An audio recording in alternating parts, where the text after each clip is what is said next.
Hello friends, welcome back to my channel brain waves. आज के इस वीडियो में हम करेंगे कि साइनॉप्सिस क्या होता है और साइनॉप्सिस में कैसे बनाया जाता है। वीडियो स्टार्ट करने से पहले हम ये जानते हैं कि साइनॉप्सिस होता क्या है।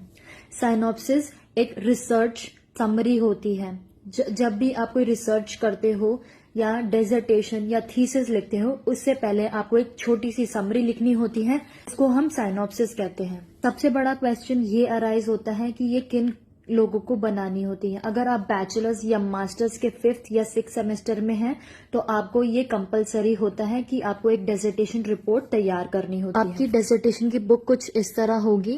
पहले आपको किन किन इम्पोर्टेंट चीज़ों का ध्यान रखना है कि ये MS वर्ड में बने, A4 शीट्स में प्रिंट होंगी, की स्पेसिंग 1.5 होगी, इंट्रो से लेकर पूरा बॉटम तक अप्रॉक्सीमेटली 1000 वर्ड्स होने चाहिए। 3 to 4 पेजेस, 8 पेजेस भी हो सकता है। कोशिश कीजिए कि आपका 3 to 4 पेजेस में हो जाए और 1000 वर्ड्स का हो।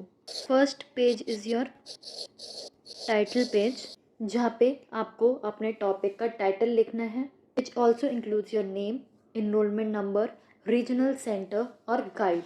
अपेंडिक्स 1 लगाना है, जहाँ पे proforma of the proposal of the synopsis for dissertation आपके मेन टॉपिक शुरू होता है। फॉर एग्जाम्पल, अगर आपका ये 3rd पेज है, यहाँ पे आपको अपना टॉपिक लिखना है, जो भी आप डेजर्टेशन का टॉपिक आप चूज करेंगे। Then 3rd heading will be your introduction. 3rd heading will be your introduction. Topic का जितना भी आप इंट्रोडक्शन ब्रीफ में दे सकते हैं वो आप दीजिए। इसी में ही आपको वेरिएबल्स एक्सप्लेन करने हैं। जैसे कि अगर आप एक टॉपिक लेते हो चाइल्डहुड ट्रॉमा, तो चाइल्डहुड ट्रॉमा में बहुत सारे टाइप्स के होते हैं, जैसे कि इमोशनल, फिजिकल, सेक्सुअल, हैरेसमेंट। आप इसमें से कोई भी एक वेरिएबल ले सकते हैं। जो भी आप वेरिएबल्स लेंगे आपको उसको डिफाइन करना है। Next heading will be your review of literature. Review of literature क्या होता है? पास्ट में जिसने भी रिसर्च की होंगी इस टॉपिक पर, तो आपको वो पूरा लिखना है। एटलीस्ट 2 से 3 आरवेल आपको इसमें लिखना है। Heading will be your rational of the study. इसमें आपको ये लिखना है कि आप ये रिसर्च क्यों करना चाहते हो और ये टॉपिक आपने क्यों चूज़ किया है। अपना एक एम भी एक्सप्लेन कर सकते हैं। Comes the heading methodology.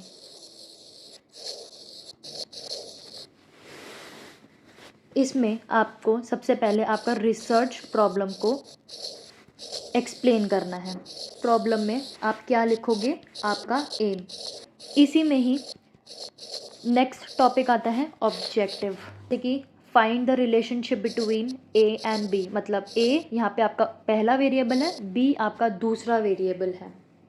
5 to 6 objectives लिख सकते हैं कि उस पर्टिकुलर रिसर्च से आपको क्या फाइंड करना है। जैसे कि to find the relationship between A and b, to find the severe effect of a with the b, to assess the untreated with a और बी। इसी में ही नेक्स्ट टॉपिक होगा हाइपोथेसिस। जो ऑब्जेक्टिव्स आपने बनाए थे उसी से रिलेटेड आपका हाइपोथेसिस बनेगा।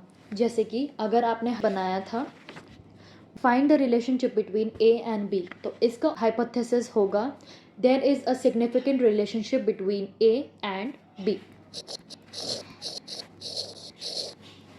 मेथोडोलॉजी के बाद next heading will be your operational definitions.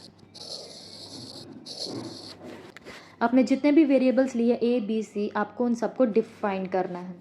Next heading will be your sample. Sample का मतलब क्या होता है? सैम्पल कि आप एक पॉपुलेशन में से कितने लोगों को चूज़ करना चाहते हैं।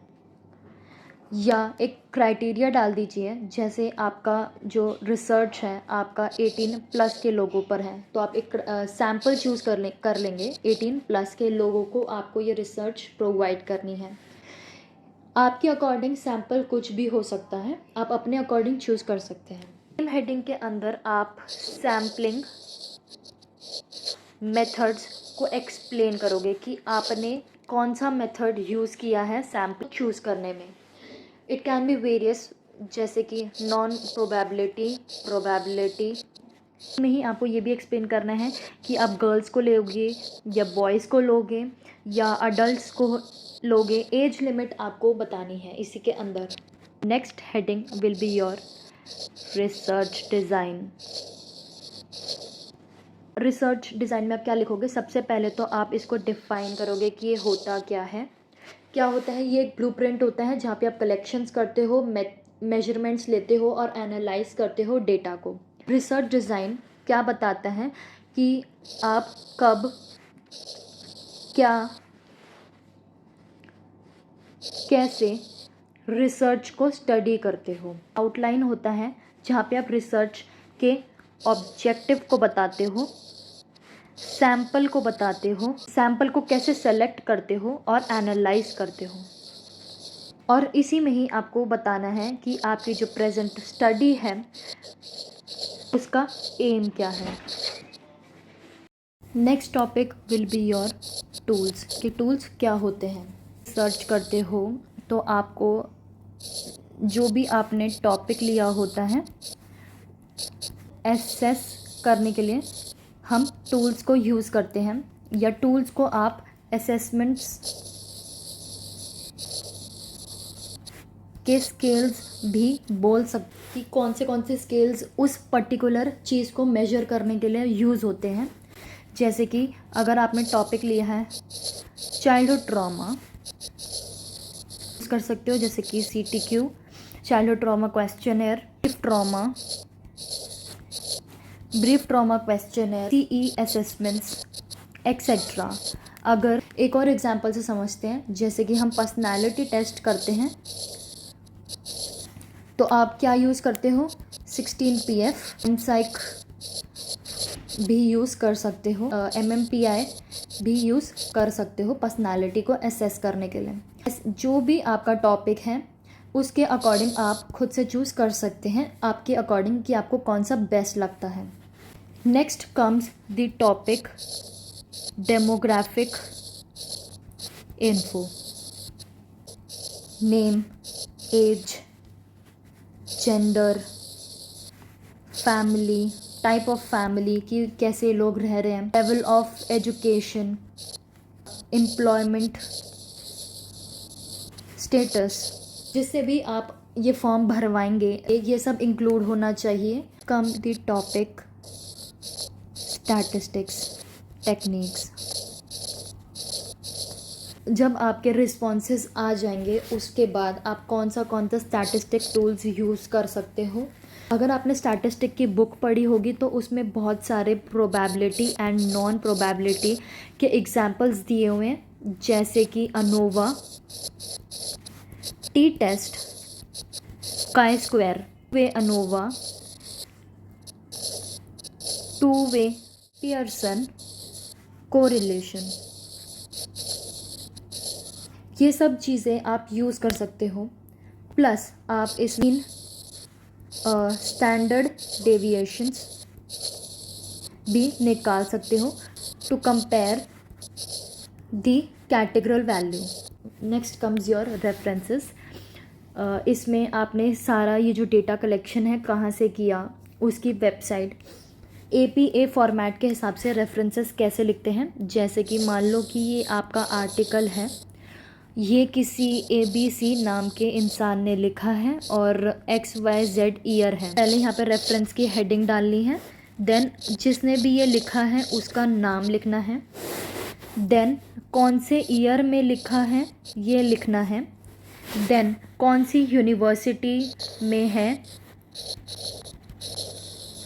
वो इंसान, या फिर PhD कर रहा है, या फिर किसी भी चीज़ में वो कर रहा है वो आर्टिकल जिसने भी लिखा है वो लिखना है, और लास्ट में वेबसाइट की